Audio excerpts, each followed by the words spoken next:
Good evening सभी लोगों को। हम लोग PYQ शुरू किए थे, उसके अंतर्गत हम लोग डिस्कस कर रहे थे। तो उसी के इस पार्ट के अंतर्गत MCQ क्वेश्चन के कुछ फिलॉसफी के PYQ डिस्कस करेंगे, जहां हमने शुरुआत किया था 1995 से लेकर 2023 तक। इसमें थोड़ा सा क्वेश्चन ऊपर नीचे जरूर हुए हैं।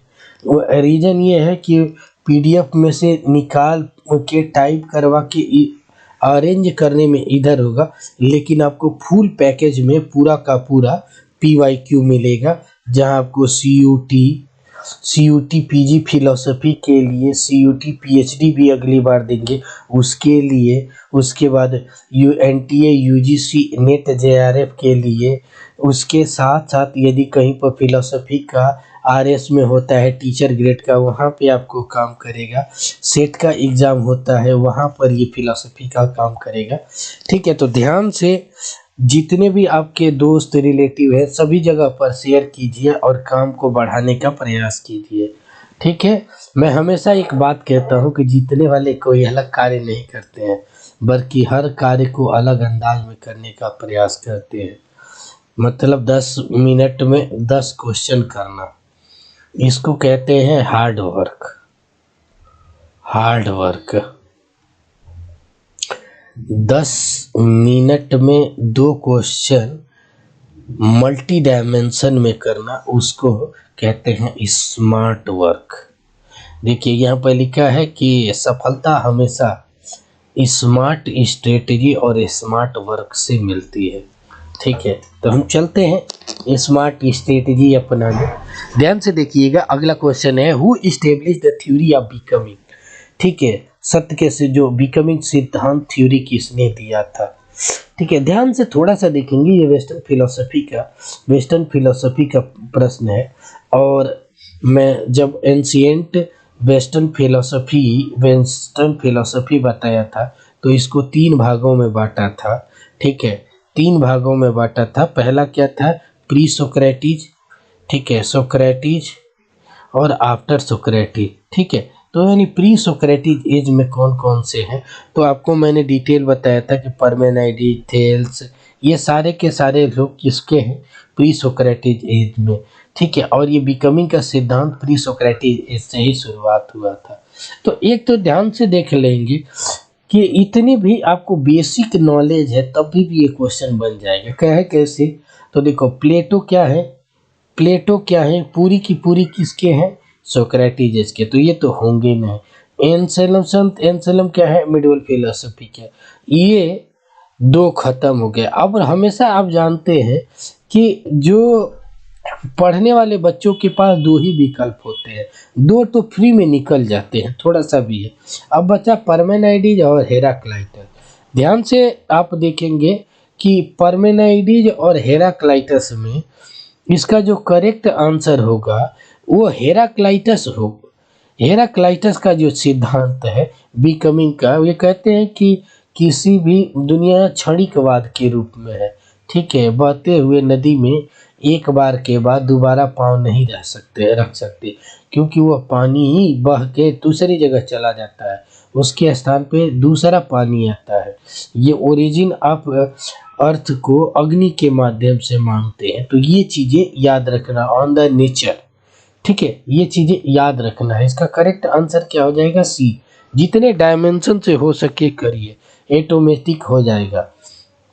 ये देखिए बहुत ही फेमस स्टेटमेंट है, और हमेशा ऐसे क्वेश्चन याद रखिएगा। Who said man is the measurement of all things, मनुष्य ही सभी विषय वस्तुओं का मापदंड है।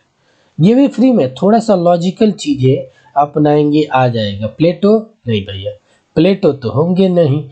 एनेक्जेमिनीज ये भी नहीं है। जेनो डायलेक्टिक मेथड के हैं, तो ये हो ही नहीं सकते। करेक्ट आंसर क्या होगा, प्रोटोगोरस। इस तरीके से ना क्वेश्चन को करोगे, ये होता है किसी भी क्वेश्चन करने का स्मार्ट तरीका। ठीक है, आगे देखते हैं। Who believe that God and ill are one. क्या गजब का स्टेटमेंट है ये। हमेशा ऐसे ही स्टेटमेंट आए ना तो हमेशा याद रखिएगा, बहुत जबरदस्त होता है। अभी इसके जस्ट पहले इसका आंसर भी दिया था, who believed that good and ill are one, Thales, Heraclitus, Aristotle, Anaximander. इसका जो कौन मानता है कि गुड शुभ और इल ये मतलब ये किसका भाग है, थोड़ा सा भी ध्यान से देखेंगे तो ये स्टेटमेंट किसका है, हेराक्लाइटस का है। Who ultimate reduce the number of cause from the 4 to only 2। इसमें तो किसी को पूछना ही नहीं चाहिए। जिस तरीके से कारणकारिता सिद्धांत को, कॉज एंड इफेक्ट थ्योरी को एक्सप्लेन करने में एरिस्टोटल का हाथ है, जहाँ पर 4 काज माना गया है, जिसको आगे चलकर 2 मैटर में चेंज हो जाता है और 2 फॉर्म में चेंज हो जाता है। ठीक है, यानी इसका आंसर क्या हो जाएगा, एरिस्टोटल करेक्ट आंसर। अगला है which one among the following is real Plato. Plato के लिए क्या है, आइडिया जो बदल दे आपकी दुनिया। ध्यान से थोड़ा सा भी देखेंगे आइडिया के बारे में, थ्योरी ऑफ आइडिया मतलब प्लेटो के सिद्धांत का जो बेस है वो थ्योरी ऑफ आइडिया है प्लेटो में। तो यहाँ पर क्या ऑब्जेक्ट होगा नहीं, सोल होगा ननावदेव, आइडिया जब है तुम्हारे तो न आते हुए भी मारो आइडिया, ऑटोमेटिक सही होगा, करेक्ट आंसर है। इंटरनल यानी पूरा इनकी मेटाफिजिक्स भी एपिस्टेमोलॉजी इसी के इर्द गिर्द घूमती है, एथिक्स भी इन्हीं के इर्द गिर्द घूमती है, इसीलिए इनको प्लेटो को ख्वाबों का बादशाह कहा गया है। ठीक है, प्रत्येक जगत का बादशाह कहा गया है। मतलब हमेशा एक, मैंने अपनी ग्रीक फिलोसफी की किताब में बताया भी है कि एक व्यक्ति था, एक चित्रकार था यूनान में, तो एक आंख ऊपर बनाया था, एक आंख नीचे बनाया था। तो पूछा गया ऐसा क्यों भाई, एक ही व्यक्ति के एक आंख ऊपर एक, तो कहता है कि जो ऊपर आंख है वो प्लेटो की आंख है और जो नीचे आंख है वो अरस्तु की आंख है। यानी हमेशा ये आइडियोलॉजिकल फॉर्मेट में चलते थे। प्लेटो क्या चलते थे, हमेशा प्रैक्टिकल डायमेंशन को लेकर चलते हैं। ठीक है, ध्यान से देखिएगा, इस आधार पर आपको निकल जाएगा। Entire western philosophy is the foot note on the philosophy of. ये बहुत ही मस्त क्वेश्चन है और आप हमेशा याद रखिएगा। एक ए एन वाइट हेड, एक फिलोसोफर थे ए एन वाइट, ठीक है, उन्होंने कहा कि प्लेटो इज फिलोसफी, याद रखिएगा, फिलोसफी एंड फिलोसफी इज प्लेटो। यानी मतलब वेस्टर्न जगत में एक ही विद्वान ही हुआ है, वो प्लेटो। इसको क्रिटिसाइज करके मतलब प्रैक्टिकल डायमेंशन में अरस्तु बने, और प्लेटो और ज्ञान का मतलब ज्ञान में एक ही सूर्य ही उगा वेस्टर्न में, उसका नाम है प्लेटो। इसको प्रैक्टिकल डायमेंशन में आए तो अरस्तु आए, इसको आस्था की शराब में डुबाए तो अंगस्टीन आए, एंसेलम आए, एक्विनास आए। इसको रैशनलिज्म बुद्धिवाद के आधार पर आए तो डीएसएल आए। इसको प्रैक्टिकल डायमेंशन एरिस्टोटल के रूप में आए तो एलबीएच आए, लाक बर्कले ही, और दोनों चचालों को मर्ज कर दिया तो वो कांट भी आ हुए, और कांट की गलतियों को जो समीक्षा किया वो हेगल भी आ हुए। ठीक है, और हेगल की जो भी गलतियां थी, हेगल की जो भी गलतियां है, ये पूरा प्लेटफार्म ही खोल दिए। ठीक है, जहाँ पर कंटेम्पररी वेस्टर्न फिलोसफी से बड़े दमदार मजा आता है वेस्टर्न फिलोसफी। तो इसका है सोक्रेटिस, एरिस्टोटल, प्लेटो, पार्मेनाइडिस। तो बताने की जरूरत नहीं होगी ना, इस तरीके से पढ़ो, ये स्मार्ट तरीका होता है। ठीक है, हु कंसीडर दैट द यानी मैं life is not worth living, ये तो बहुत फेमस स्टेटमेंट से रिलेटेड है भाई। इन सबको ना एकदम ना आत्मा समझ के एक एक चीज ना कंठस्थ कर लेना, एक एक चीज होगा। वाकई ये सुकरात युग के महान दार्शनिक सोक्रेटिस का कथन है। ठीक है, इसके साथ इनका एक है कि नॉलेज इज वर्च्यू, ठीक है, ज्ञान ही सद्गुण है। ये दोनों स्टेटमेंट याद रखिएगा। एक और कहते हैं कि मुझे तो पता है कि हम अज्ञानी हैं, लेकिन दूसरों को पता ही नहीं है कि अज्ञानी है। वो किस बिहाफ पे कहा गया है उसको अलग तरीके से लोग लेते हैं। किसी दिन ठीक पढ़ाएंगे मूड में तो बताएंगे भी, ठीक है। तो यहाँ पे विकल्प देखिए, प्लेटो है, एरिस्टोटल है, सोक्रेटिस है, थेल्स है। बताने की तो जरूरत नहीं होगी ना, इसका जबरदस्त आंसर इसका हो जाएगा क्या है, सुकरात।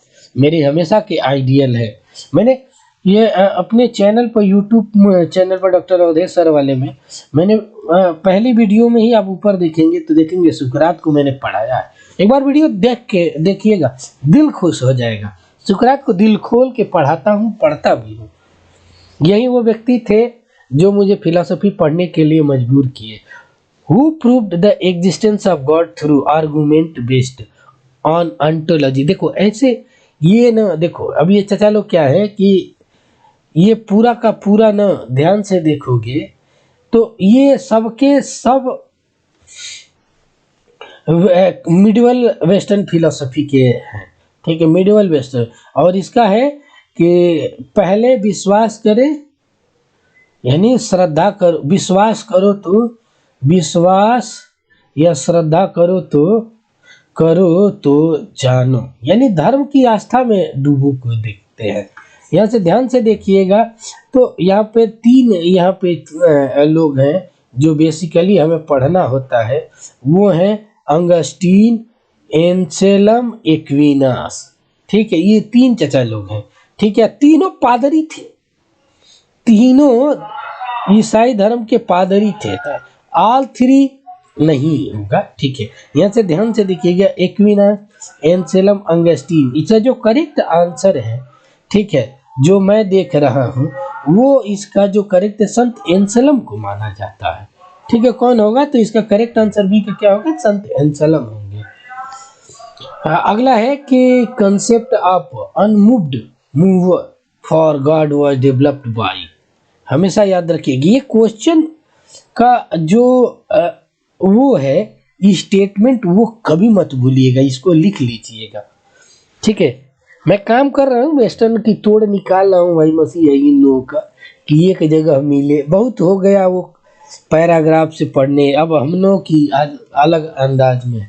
Concept of unmoved mover for God was developed by संत थॉमस एक्विनास, संत एंसेलम, एरिस्टोटल, प्लेटो। इसका जो करेक्ट आंसर है, थोड़ा सा देखोगे, इनके पूरी की पूरी मेटाफिजिक्स पर आधारित यही है, ठीक है। ध्यान से देखिए, इसी पर इनकी पूरी मेटाफिजिक्स आधारित है। 35 का जो करेक्ट आंसर होगा वो प्लेटो के शिष्य एरिस्टोटल का नाम है, यानी सुकरात, प्लेटो के बाद एरिस्टोटल के बाद होता है विश्व विजेता सिकंदर, ठीक है। According to Hume to the start with mind is a clean state. किसका कथन है, अकॉर्डिंग टू किसके द्वारा कहा गया है कि to start with mind is a clean state. किसका मतलब खाली दिमाग के रूप में होता है। तो एक भाई तो चीज देख ले कि आरंभिक में दिमाग जो होता है कोरे कागज के स्लेट के समान होता है, ठीक है, कोरे कागज के समान होता है। तो ये चचा लो देखो, ये भी प्रत्यय, अरे पीछे जा भाई, यहाँ पर देखो प्लेटो है, प्लेटो प्रत्ययवादी है, आइडियलिस्टिक है। आई है डीएसएल का, डीएसएल डेकार्त, स्पिनोजा, लाइबनिज। तो ये तो है बुद्धिवादी, ये तो कभी हो गए नहीं, प्रत्यय भी इसी में है, यानी क्या हो गया, lock, John Locke, D course of methods, ठीक है, जॉन लॉक होंगे इसका जो करेक्ट आंसर है। इसके अंदर एलबीएच आते हैं, एलबीएच, लॉक, बर्कले, ह्यूम, तीनों ये ऑक्सफोर्ड यूनिवर्सिटी के प्रोफेसर थे और तीनों की फिलॉसफी, इसीलिए इसको ऑक्सफोर्ड यूनिवर्सिटी का फिलॉसफी भी कहा जाता है। डीएसएल को यूरोपियन फिलॉसफी कहा जाता है, जिसमें डेकार्त है, ठीक है, स्पिनोजा है, लाइबनिज है। डेकार्त क्या है, फ्रांसिस है, तो इस तरीके से समझ में आए, तीन दोनों गड़बड़ थे। ये भी एक वन डायमेंशनल था, ये भी एलबीएच भी था, इन दोनों को मर्ज किया एक मोची का लड़का। जिन्हें जिंदगी में कहा जाता है ना कि डिसिप्लिन सीखना हो, लाइफ में कोई जीने का तरीका सीखना है तो कांट से सीखो। लोग कहते थे कि जब ये 4 बजे उठते थे तो लोग अपने हाथों की घड़ियां मिला लेते थे कि लगता है कांट जग गए हैं, 4 बज गया है। तो ये होता है एक जीवन जीने की शैली। Who said that religion must be approach nature not as the people but a जज। क्या स्टेटमेंट है, हमेशा याद रखने वाली। ये बहुत ही मेरे सबसे मतलब मेरे जीवन के आइडियल के रूप में कह सकते हैं। ये दूसरे व्यक्ति हैं सुकरात के बाद जिन्होंने हमें डिसिप्लिन सिखाया। बहुत ही important, very very very most important, इसको हमेशा याद रखिएगा। Kant, Locke, Berkeley, Hegel, Spinoza, ये कथन किसका है?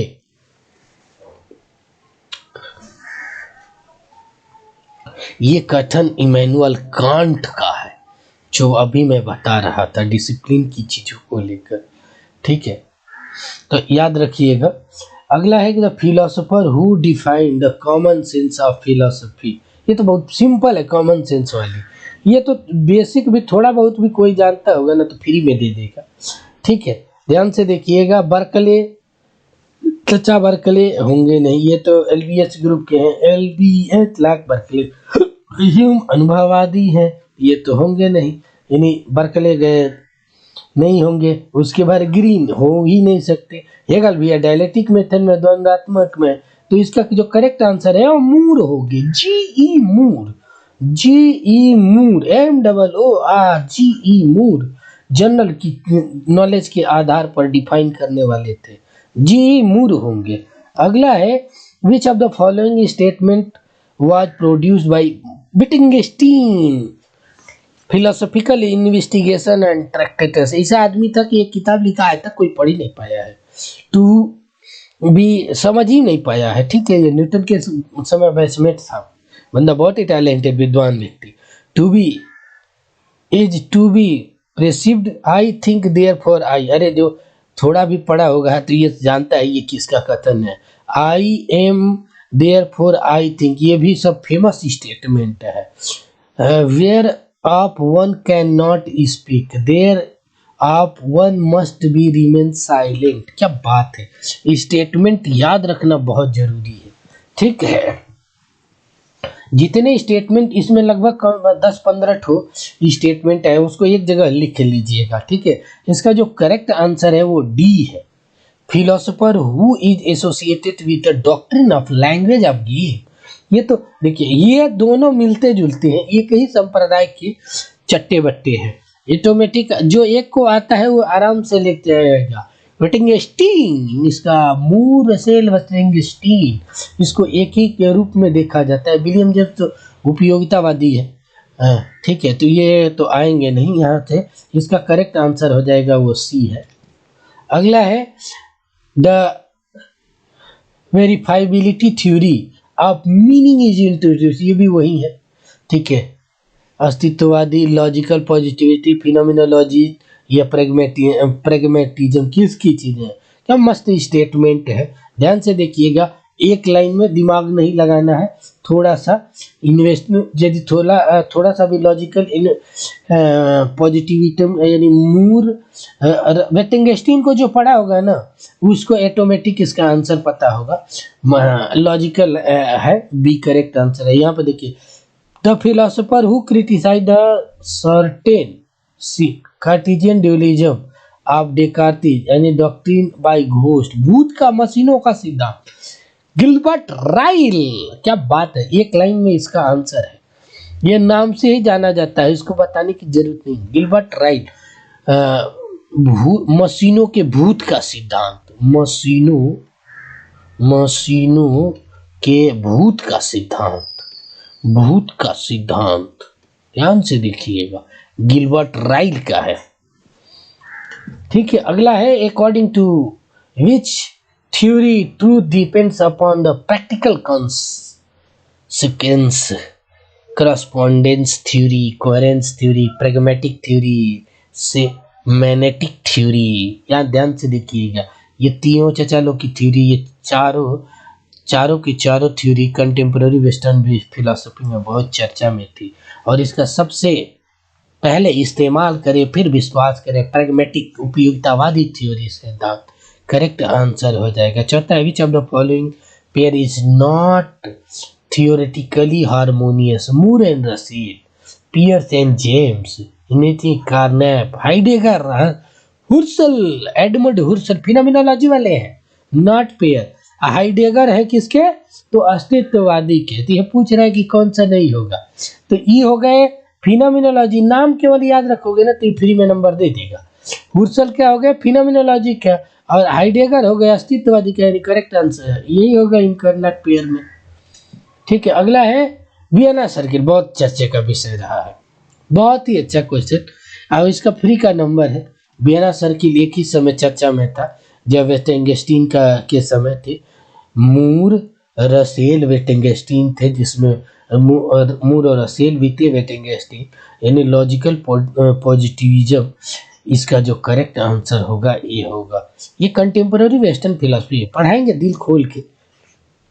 Which of the following is consider as the essence of philosophy, Russell, Bertrand Russell, Bertrand ethics logic, या इसमें से कौन सा होगा, ध्यान से देखिए, इसका आंसर इसी में एक लाइन में, बहुत ही सिंपल क्वेश्चन है, इसका आंसर है, यानी यहाँ पर देखिए ना लॉजिकल लिखा है ना, इसी का लॉजिक के आधार पर ये आता है। जैसे कंटेम्पररी वेस्टर्न फिलोसफी थ्योरी कहते हैं A is true, true B is false, इसी में पूरी फिलोसफी आ जाती है। कहने का मतलब समझ में आ रहा है ना। अब Descartes introduce mathematical method, advance proof for the existence of God, explain philosophy, body and mind relation introduced between primary and secondary quality. अब ऐसे तरीके का क्वेश्चन जब आए तो एक काम करना भाई, करेक्ट हो जाएगा दोनों। अब ये देखो, इतना तो माइंड एंड बॉडी वाला तो हमको आता था, ठीक है, माइंड और बॉडी नहीं, माइंड एंड बॉडी वाला कहाँ गया, तीन होगा ना, माइंड और बॉडी वाला तो हम डेकार्ट में पढ़े हैं रिलेशन, यानी तीन तो पक्का होना ही चाहिए, यानी ई भैया तो सही है। अब तीन देखो कहाँ कहाँ है, अरे तीन यहाँ भी है, ये गलती हो गई, ये 3 4 ये, अरे ये कहीं काम नहीं चलेगा, एक और ढूंढना पड़ेगा। मैथमेटिकल चीज है, यस मैथमेटिकल मेथड, ये भी सही है। अब एक 3 देखना है, 1 और 3 देखना है, कहाँ कहाँ, ध्यान से देखो 1 और 3 कहाँ है, 1 3 या 4 डी में करेक्ट आंसर। उसके बाद out of the following statement for the association, कथन और early Wittgenstein subscribe picture theory, yes meaning theory, ये करेक्ट एंड रॉन्ग, यानी पूर्व में क्या था, ठीक है। तो एक चीज तो ध्यान से देखो कि ये पिक्चर जो थ्योरी थी वो अर्ली वेस्टिंगस्टीन के ही समय में थी, तो यानी स्टेटमेंट ये भाई तो सही है, हमको ये सही लग रहा है।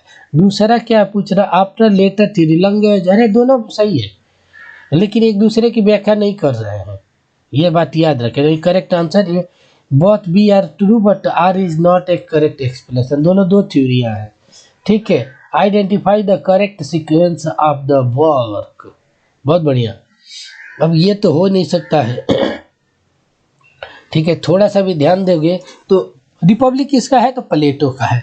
तो देखो जहां एक चीज देखो, स्टार्टिंग प्लेटो से ऐसे कंसर्निंग ऑफ ह्यूमन अंडरस्टैंडिंग, ये हो गया नहीं, मेडिटेशन और रिपब्लिक, तो यानी पहला क्या है रिपब्लिक, यानी दो, यानी ई गड़बड़ बचा क्या है, दो सही, यानी रिपब्लिक, ये वाला तो बात बनी। अब ये दोनों में देखते हैं कि और क्या है, मेडिटेशन, अब ऐसे अब कंसर्निंग नेगेटिव है तो LBH ग्रुप का है, तो इसका क्या करेक्ट आंसर है, यानी ऐसे अनकंसर्निंग मेडिटेशन, ये करेक्ट आंसर है।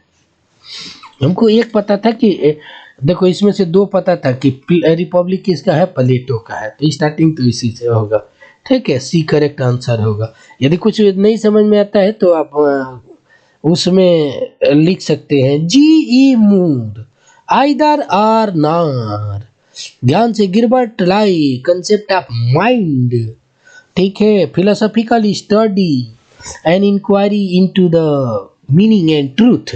ध्यान से देखो, एक को मिलाओ काम खत्म कर ले जाओ, एक को मिलाओ काम खत्म कर ले जाओ, यानी गिरबर्ट राइट अभी बस ये तो पढ़ रहे थे भूत की मशीनों का कंसेप्ट ऑफ माइंड। ए का 3 देखो, ध्यान से देखो, ए का 3, बी का बटेड रसेल क्या है, an inquiry, a of the concerning meaning of truth, सत्य, ये भी 2 हो गया। उसके बाद Heidegger, either R neither nor, either R neither nor, C और जी में फिलोसॉफिकल नहीं, गड़बड़ हो जाएगा। ये देखो डी का नहीं सही है, डी का 1 सही है, यानी इसका विकल्प क्या होगा, करेक्ट आंसर क्या हो जाएगा, सी, बुक्स है और मिला रहा है। तो आज की क्लास में यहीं तक। आप सभी लोगों को बहुत बहुत धन्यवाद। आप लोग कोशिश करिए वीडियो को लाइक करें, शेयर करें और चैनल को सब्सक्राइब करना न भूलें। जिस उद्देश्य से फ्री में सबको पढ़ा रहा हूँ, दुनिया तक पहुँचाने का प्रयास कीजिए, जो CET PG के बच्चे हैं उनका भी कल्याण हो। चैनल को सब्सक्राइब कीजिए, जिससे आपका परिवार में, हमारे परिवार में आप लोगों का स्वागत है। बड़े थैंक यू सो मच।